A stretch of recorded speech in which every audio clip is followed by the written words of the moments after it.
Assalamualaikum warahmatullahi wabarakatuh. Hai teman-teman semua, tahu gak sih setiap harinya kita semua tak pernah lepas dari kegiatan ekonomi. Salah satu contohnya adalah saat kita melakukan penawaran barang atau jasa. Tapi teman-teman tahu gak sih apa itu ilmu ekonomi? Nah, di sini kami dari kelompok 3 akan menjelaskan tentang apa itu ilmu ekonomi. Namun, sebelum masuk ke dalam materi, kami akan memperkenalkan anggota kelompok kami. Dimulai dari saya. Perkenalkan, nama saya Nadilah Mumtazah. Perkenalkan, nama saya Nisa Azahra. Perkenalkan, nama saya Nadine Ayoktaviani. Halo, perkenalkan nama saya Citra Deria Kirana. Perkenalkan, nama saya Fajri Judika Aditya. Nah, kembali ke pertanyaan awal, apa sih ilmu ekonomi itu?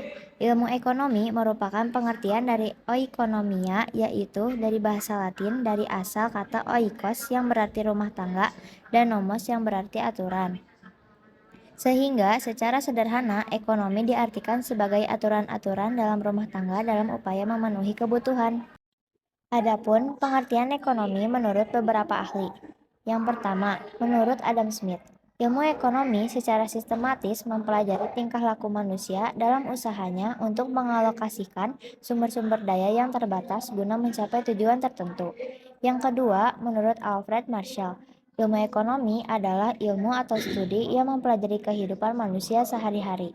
Yang ketiga, menurut Paul Samuelson, ilmu ekonomi adalah ilmu pilihan. Ilmu ini mempelajari bagaimana orang memilih menggunakan sumber produksi yang langka atau terbatas untuk memproduksi berbagai komoditi dan menyalurkannya ke berbagai anggota masyarakat untuk segera dikonsumsi.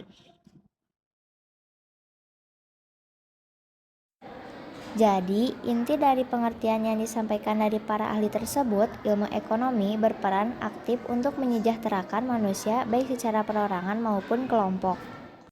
Ilmu ekonomi juga dibagi menjadi beberapa bagian. Yang pertama, ilmu ekonomi deskriptif. Ilmu ekonomi deskriptif adalah cabang ilmu ekonomi yang bertugas mengumpulkan keterangan-keterangan nyata dan relevan dengan masalah ekonomi. Data tersebut dapat berupa angka-angka dan data statistik.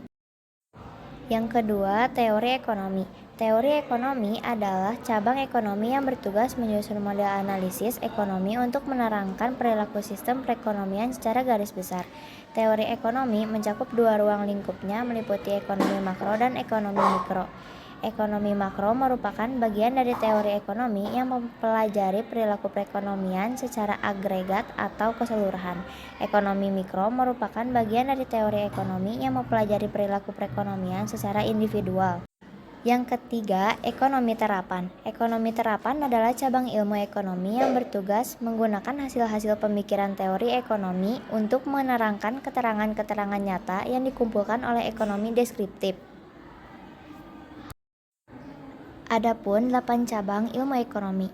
Yang pertama, ilmu ekonomi moneter. Ilmu ekonomi moneter adalah cabang ilmu ekonomi yang membahas tentang uang, perbankan, dan lembaga keuangan lainnya. Yang kedua, ilmu ekonomi publik. Ilmu ekonomi publik adalah cabang ilmu ekonomi yang membahas tentang kebijakan pemerintah dalam perekonomian. Yang ketiga, ilmu ekonomi industri. Ilmu ekonomi industri adalah cabang ilmu ekonomi yang memfokuskan pembahasan pada interaksi berbagai perusahaan dalam industri. Yang keempat, ilmu ekonomi internasional. Ilmu ekonomi internasional adalah cabang ilmu ekonomi yang membahas tentang kegiatan perekonomian antar bangsa atau antar negara. Yang kelima, ilmu ekonomi regional.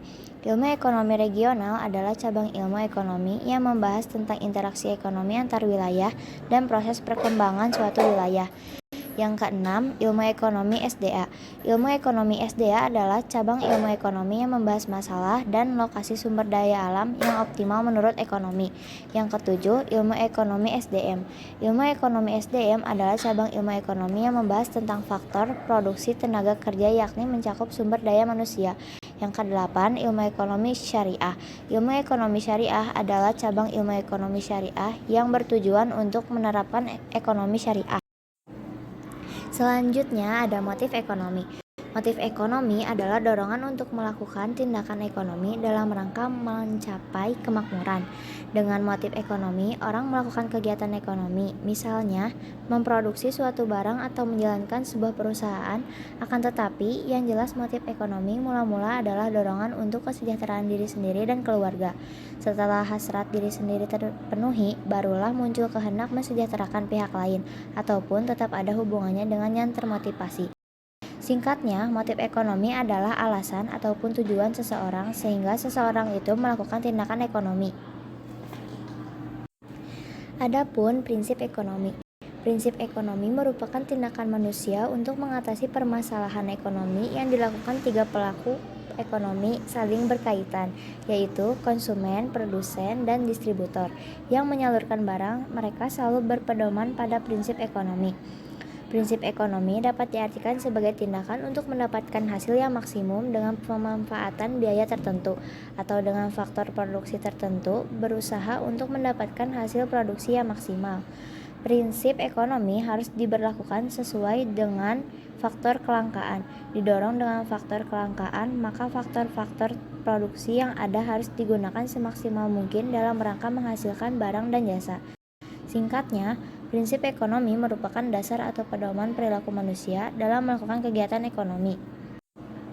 Nah, sekarang teman-teman sudah tahu kan apa itu ilmu ekonomi? Jadi, sekarang teman-teman bisa menerapkan ilmu ekonomi dalam kehidupan sehari-hari dengan benar. Jadi, sekian yang dapat kelompok saya jelaskan di video ini. Terima kasih atas atensi teman-teman terhadap video kami. Kurang lebihnya mohon dimaafkan. Wassalamualaikum warahmatullahi wabarakatuh.